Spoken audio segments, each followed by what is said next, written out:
penses que faire 10 000 pas, c'est obligatoire quand tu fais de la musculation, mais que toi, tu n'y arrives pas, c'est parce que tu as oublié quelque chose qui est super important, c'est le temps que ça prend.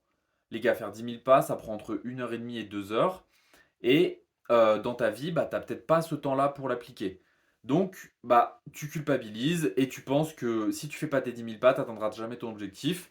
Mais il faut toujours prendre en compte la dépense calorique et l'apport calorique que tu mets. Donc, l'avantage des 10 000 pas, c'est que tu peux manger plus en te dépensant plus.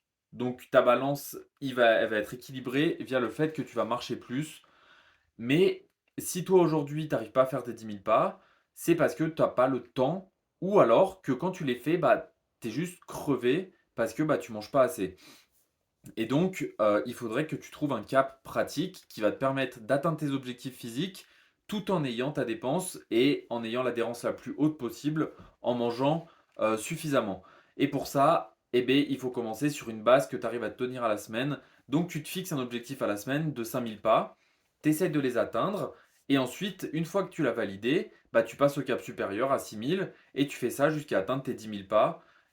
Et tu vas voir que progressivement, si tu intègres ça, tu vas réussir à l'intégrer à ta routine, tu vas trouver du temps par-ci par-là, et tu vas réussir bah, du coup à avoir tes 10 000 pas, qui va faire que tu vas pouvoir manger plus, donc ta sèche elle va être beaucoup plus agréable, même ta prise de masse, tu vas pouvoir te faire beaucoup plus plaisir, ton métabolisme va tourner au max, tu vas beaucoup plus être congestionné à la salle, donc une meilleure adhérence qui va t'amener des meilleurs résultats.